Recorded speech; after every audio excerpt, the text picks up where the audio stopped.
Welcome to the Well Seasoned Librarian Podcast. My name is Dean Jones. I'm your host. This is Season 7, Episode 12, and today I'm talking to Eleanor Hoh, a well-known personality in Miami's food community as the teacher of popular cooking classes, food writer, and she's also a spokesperson for national food and beverage brands. Her classes and writing have been featured in local and national media ranging from the Miami News Times and Miami Herald to Associated Press and About. She has appeared on major TV stations including Fox and Friends and Martha Stewart Living Radio. I had a great time talking with Eleanor, and I was encouraged to get the Wok Star kit that she sells. It's a great deal, and with all you get, a reasonable price. She also offers introductory cooking videos as well, and you can't really beat that. I enjoyed my time talking to Eleanor, and I wanted to go now directly to our conversation. Welcome to the Well Seasoned Librarian Podcast. I'm your host, Dean Jones, and today I'm talking to Eleanor Hoh, creator of Wok Star Kit. Eleanor, welcome to the program. Thank you. I'm very excited to be on this podcast. I'm very excited to have you. I loved reading your bio, and I read that you grew up in Hong Kong, and then you had a really large family where dinner time was an important time of the day, as it is in my house. Your mother was Portuguese Malaysian, and she cooked delicious dishes from all over Asia. You and your sisters helped out. Tell us about some of the food that you cooked with your mother. Oh my gosh, do you have 4 hours? Because she cooked us such amazing food, and we really didn't realize what a good cook she was until we went to visit Singapore and Penang, because her style of home cooking was just so intense and flavorful. So some of my favorites, or our family's favorites, and there were so many. The first one is, of course, char kway teow. Are you familiar with that? It's flat rice noodles cooked with eggs and seafood, chives. But because we lived in Hong Kong, she actually had to substitute and improvise with a lot of her ingredients. So it was really interesting to see how she would use different ingredients. Char kway teow to Penang and Singapore, it was obviously slightly different, but we definitely prefer my mom's version. And then another dish that we loved doing with her is satay. But satay is very intense and a lot of work because it's all about skewering the meat, the marinade, making the sauce she made it from scratch. So we would get raw peanuts and roast it, and I was the one responsible for peeling each and every peanut. Also, my job was to pound all the chilies in a very heavy mortar and pestle, which I'm proud to say I now own because I lugged it all the way back from Hong Kong.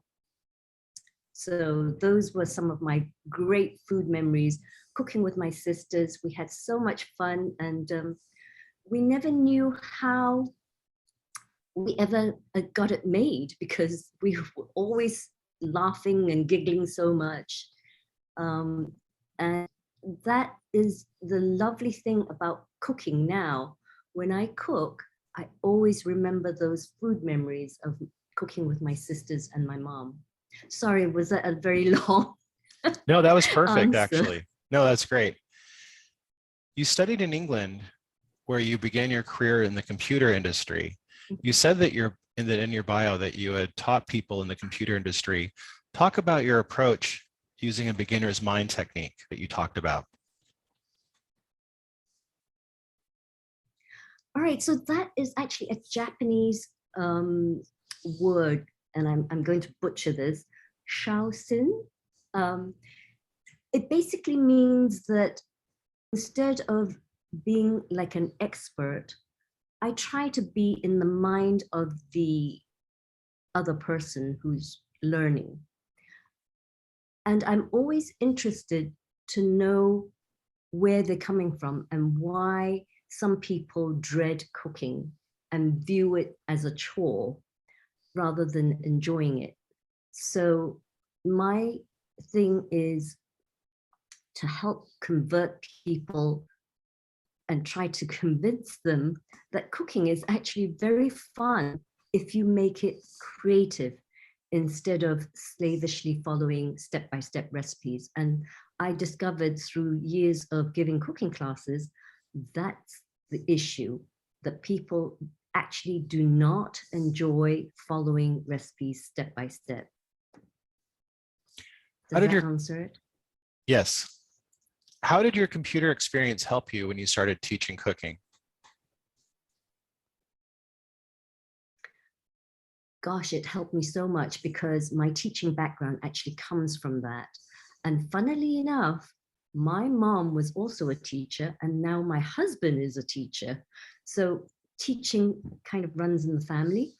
But my teaching in the computer industry, I taught two levels of people. One was training trainers to train our customers, and the other one was training our actual customers. So I had a great point of view from both sides. And what I did with the computer training was to actually make it simpler, very simple, so that secretaries who were moving from typewriters to computers could actually understand what was going on, because they were actually scared of losing their job. And I used to have to convince them that somebody had to still work the computer to make it all happen. So I applied that same kind of thinking or concept to the way I teach cooking. So I developed what I call a visual roadmap, so that people are given a foundation and a guideline instead of step-by-step recipes. What are the most important things you want to convey to people when you teach them in your cooking class? That cooking can be fun. So many people, especially busy professionals, all they want to do when they come home is they're tired, they're hot, they're hungry, and they just want to eat and not go through the cooking process. But I've discovered that so many busy professionals are now actually thinking of cooking as a relaxing time. All the words that are usually not associated with cooking, they're using that as a bridging gap between coming home, getting relaxed, and eating, sitting down around the table with a family and cooking, and eating and enjoying family time instead of getting all pressure. So my style of cooking has taught them to streamline their cooking process, but because there are no recipes or exact measurements involved, they're able to actually be creative instead of dreading it as a chore. Now, talk to us about your system called Wok Star. What is it exactly, and how did you develop it? Star, let me first explain I like to use the analogy to music. So a rock star is somebody who likes to riff and go with the flow, just like a jazz musician, versus a classical musician who always follows a score sheet, i.e. a recipe. So I came up with this because when I had a cooking school in Key West, it was all recipe based. But when I left Key West, I used to call them up and say, hey, how's your cooking going? And they'd say, well, we're waiting for your next recipe. So that's when I knew that recipes don't actually make you a good cook. And I also found out that they didn't venture beyond a recipe. So they were never creative. They just followed the recipe and cooked right from there. So that's why I developed this, as I mentioned, the visual roadmap, so that people had a guideline, but they didn't have to worry about the exact measurements or exact ingredients, because they could riff on those. Why do we want to use a wok versus a flat pan for this technique? The reason a wok is so proficient with cooking is because I call it a one-size wok. And here's a funny story. In the old days, I used to worry about my husband. If I went off to a social meeting or a whatever, I used to worry that he'd have nothing to eat. So I would run home. But once I remember calling him from the car and saying, honey, can you just heat up that turkey leg soup so that it's going to be nice and hot by the time I get back? And when I got home, I'm looking around the soup pot because it was out and there was nothing in it. So I'm like, where on earth did he put the turkey leg soup? I opened the lid of the wok and there it was. And I said to him, okay, how come you put it in the wok? And he goes, because the first pot I put it in was too shallow and the soup didn't cover the leg. And then the next pot I put it in, the leg couldn't fit in. And he actually loves that cast iron wok. He won't use anything else apart from that wok. So he said that was why I put it into that wok. So it was a little bit like a Goldilocks story with the three bears. I like to tell that story in class. People get a kick out of it. So why is it important that you use this particular kind of cast iron wok? Great question. It's because it's the exact wok that my mother introduced me to using, and also she taught me to cook with that wok. And it is amazing that in America, it is so difficult to find this particular wok. I lost my first supplier and well, I've lost several suppliers because they told me it's not popular in America because it's such a thin-walled, lightweight, round-bottom wok, which is the traditional shape of a wok.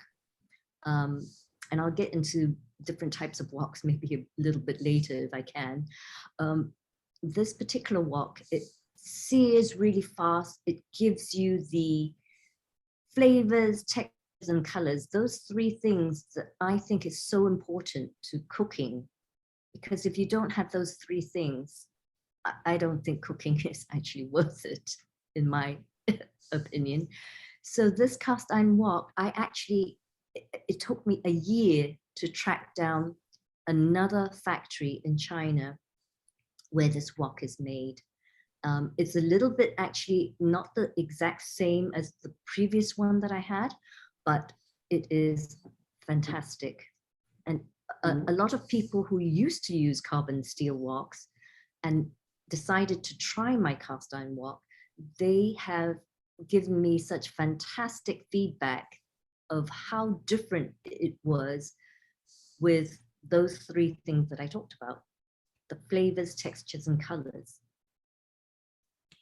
Now, as a cook, I've made every mistake you could possibly make with a wok, but I want to ask you, what have you seen in teaching people that are the biggest mistakes that you perceive in them taking to using a wok for the first time? Well, it depends if you're talking about my wok or just any old wok. Do you mean any old wok? Yeah, I think I mean any old wok. Yeah, because not yours, but yeah, I mean any old wok. Okay, so the first thing and the most common complaint, well, one of the most common complaints is everything sticks. And I just laugh because I ask the next question, what is the material of your wok? And most people have no idea what their wok is made out of. None, zero. And to me, that just doesn't make any sense. So one of the most common complaints is sticking. And then the second one is the minute I add food into my wok, it just fizzles out the heat. And that is because they're using an electric stove. Electric stove, the wrong type of material, that's a double whammy. And that is why a lot of people are not successful. So how is your technique different from your mother's?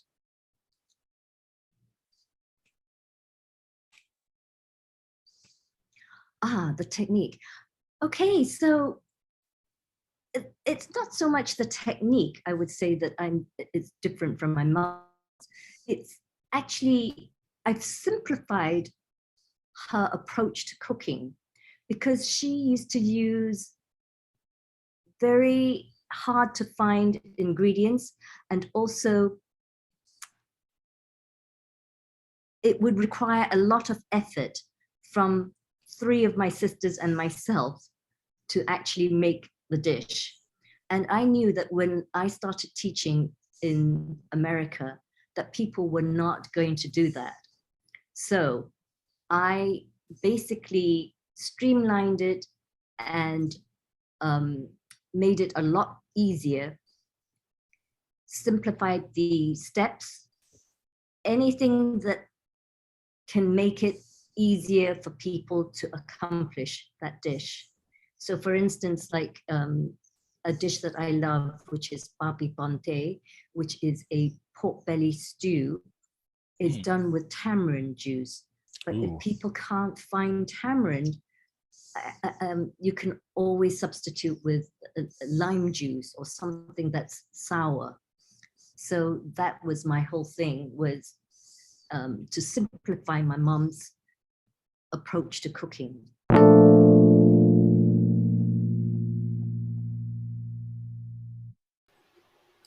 This episode is sponsored by Culinary Historians of Northern California, a Bay Area educational group dedicated to the study of food, drink, and culture in human history. To learn more about this organization and their work, please visit their website at www.chnorcal.org.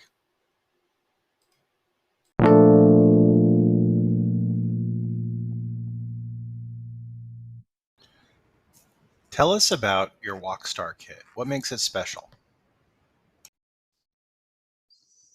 All right, the Wok Star kit. The reason why I put that together was because people would drive up to Miami from Key West and buy the wrong woks and also season it incorrectly. So I decided it wasn't just about teaching people, because you can teach people till you're blue in the face, but if they go running out and buying a cheap wok from somewhere and everything sticks, nothing is going to work. So I decided that it was time to put all the 4 elements, which I think are so important, which is the right wok with the right material, right heat, the ingredients, and also the technique.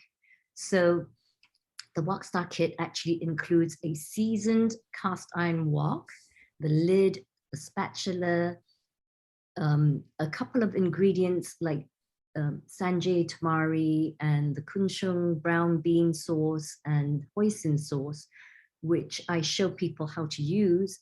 And it all comes in a little caddy, which has 3 dispensers, so that you can squirt, squeeze, and shake your ingredients instead of having to measure them. And that is basically what I have. And then I also have the online class, so that anybody, anywhere in the world, can learn my Wok Star approach to cooking. What do you suggest as a good first-time recipe for somebody using the kit? So because I don't use a recipe, I like to ask people to start. Yes, I like to ask people to start off with just getting used to using their wok. I call it bonding with their wok, and just make a simple stir-fried vegetable as their first dish. However, here's another funny one. When people come to my cooking class, they get so enthusiastic and excited that they run home and have a big party on the same night that they've taken my cooking class. And that is not such a great idea, because wok cooking does involve a little bit of technique. And if you're not familiar with it, then you need to start off a little bit slowly, learn the stir fry technique. And then the next dish, I would say, would be to add in the protein. So always start off with stir frying vegetables, because a vegetable dish can go with anything. So even if you're having meatloaf or a Western dish, a roast beef or whatever, your stir fried vegetables will go very nicely with it. You filmed your first instructional video in my local city of San Francisco. Why did you choose this city for your location? Well, first of all, it's one of my favorite cities. Not that I've been to many, but in those days, when I was living in Key West, my husband and I used to love going to San Francisco, because we thought it was like filled with so many adventures and gastronomic experiences. And there was a lovely Chinatown. So we thought, let's go and shoot it there. And also I had connections with, unfortunately, Shirley Fong Torres has passed away, but she did a wonderful Chinatown wok whiz tour. I think that's what she used to call it. So I asked if I could have her as a participant in my video, which she agreed to, and took us around. And she was just such a lovely personality. And then the other connection was Brandy Ho, who had 2 restaurants, and it was mostly Szechuan food. And so with all these connections, oh, and also I must not forget Barbara Trope. She's also passed away, but she was so lovely. And I went and ate at one of her restaurants. I cannot remember the name of it right now, but those were the connections I had in San Francisco. So we thought we'd go and do it there. And there were so many lovely like farmers markets and Yes. Chinese markets with all the fresh vegetables. Because living in Key West, there was nothing, zero, nothing to do with Chinatown. It was very difficult to get ingredients. I used to actually have to drive up to Miami, which is where I live now, to get all my ingredients. I used to love, I worked in the city for a long time, but I don't anymore.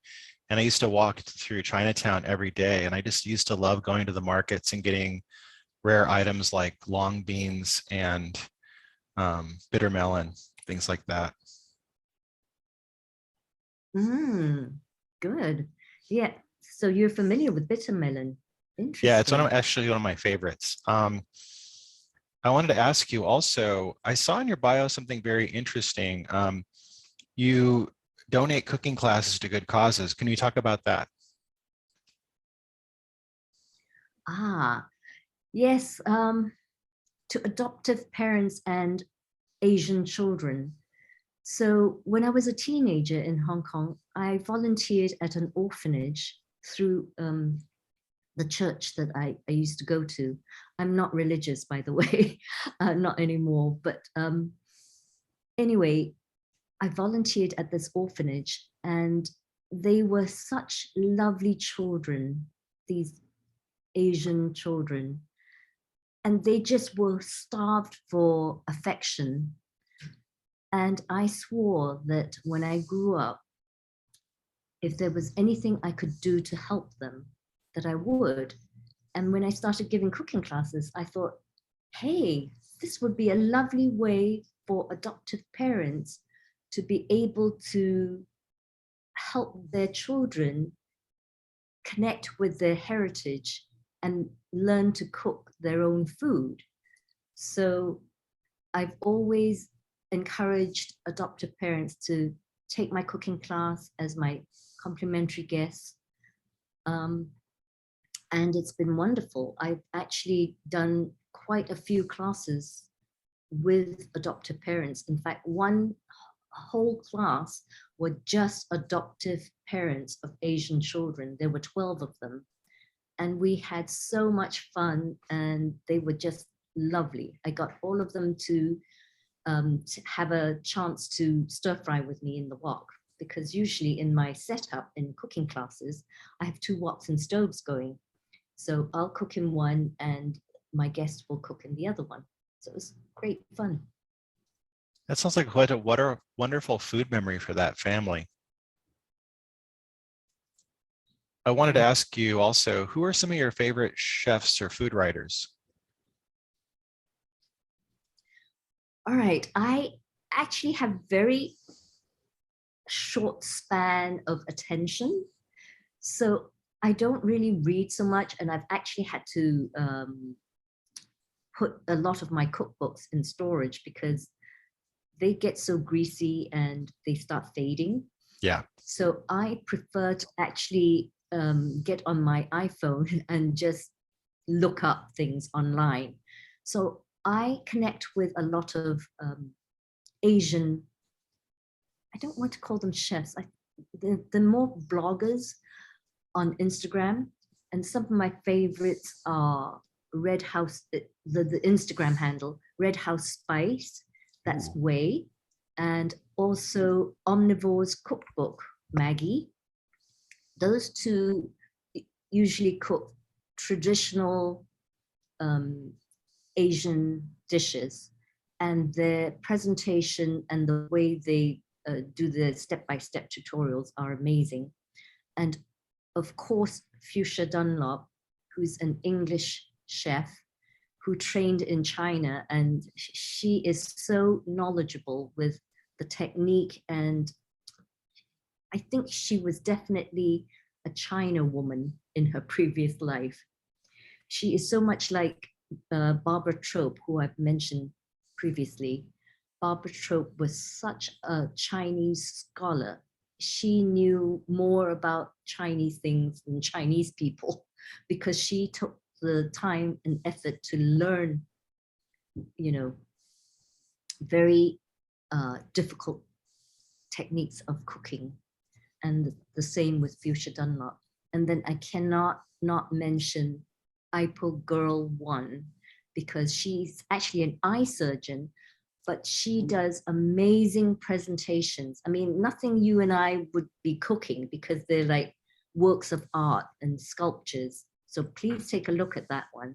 Absolutely. And then the last but not least, her handle is called Connie Consumes. She is also Chinese Malaysian like myself, and I don't know how I found her on Instagram, but she is so adventurous. She cooks cuisine from all over the world. And I'm not just saying cooking, the presentation. I mean, she could be totally a restaurant chef. And when she does the Malaysian dishes, I'm just drooling and wanting to immediately start cooking Malaysian dishes. So I've got to those check them are out. some of the ones that those are some of the ones that I love to follow. I always like to ask my guests what some of their favorite food memories are from their life. I think I have mentioned it's definitely cooking with my sisters and my mom. And I don't know why, since I was the youngest and the smallest, my task was the pounding part. I think my mom discovered that I'm very thorough. The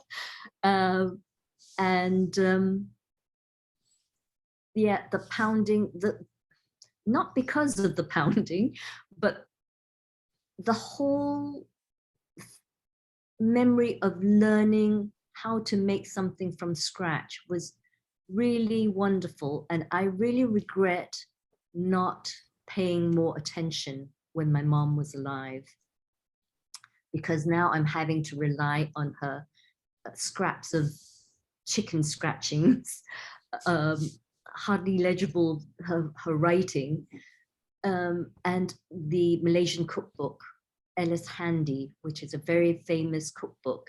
And I have 2 of those cookbooks that I brought back from Hong Kong. And my mom had made little side notes on it. So that's what I'm having to follow by now. So I want to ask you a last question. It's a bit cheeky, but I always like to ask it of my guests. What are you making for dinner tonight, if applicable?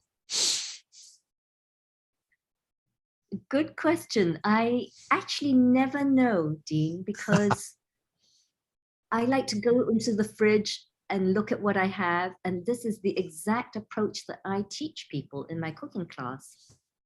Don't be tethered to a recipe. Even though I do surf on the internet, sometimes, but I look for technique, how to make something. But I have never followed a recipe to the T, because I always tell people recipes are very challenging because it's written by a person who may not share your same taste profile, because you might like your food a little bit more salty, more spicy, or whatever. And that is the great thing about the Wok Star approach. You can put your own, I hate the word spin, but a spin on your own creation.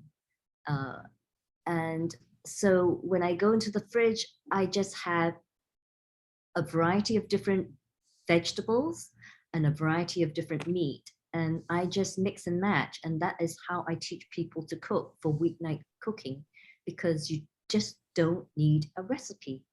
You can just put things together. And that's the whole fun of it. I love that. That's really nice. Eleanor, I want to thank you for being on the program. I really love getting a chance to talk to you. And I'm gonna actually, after I talk to you, I'm gonna actually go and get one of the Wok Star kits. I'm gonna order one, and I can't wait to get my hands on it and start using it. I got a garden right now going, and I got vegetables coming in, and I can't wait to start using it with my vegetables. Fantastic to hear, Dean. I'm so glad. That was my conversation with Eleanor Hoh, media star and food writer and cooking instructor. You can find her website bio on the link on this episode. On Friday, we're talking to Catherine Pauline of the Cardamom and Tea blog, who has a new cookbook coming out in the fall, A Dish for All Seasons. If you follow my podcast and enjoy it, you can always buy me a coffee or a pint by going to the link on the bio. You can help us promote this podcast also by sharing it with a friend or people on social media. You can share my social information and tag on Twitter at Well Librarian. Today, the Well Seasoned Librarian Podcast on Spotify, and get notified when new episodes are released. You can subscribe to the podcast newsletter and get updates on my articles and more at the link in the bio. Our podcast theme song, Talk About Love, is sung by the band Kitty Cat Fan Club. Their label, Asian Man Records, is given permission for its use. You can check this band out and other bands if you go to the band's label, Asian Man Records website, asianmanrecords.com. I hope you all have a really wonderful weekend and have a lot of really great, delicious things to cook. Happy cooking. I've been getting better than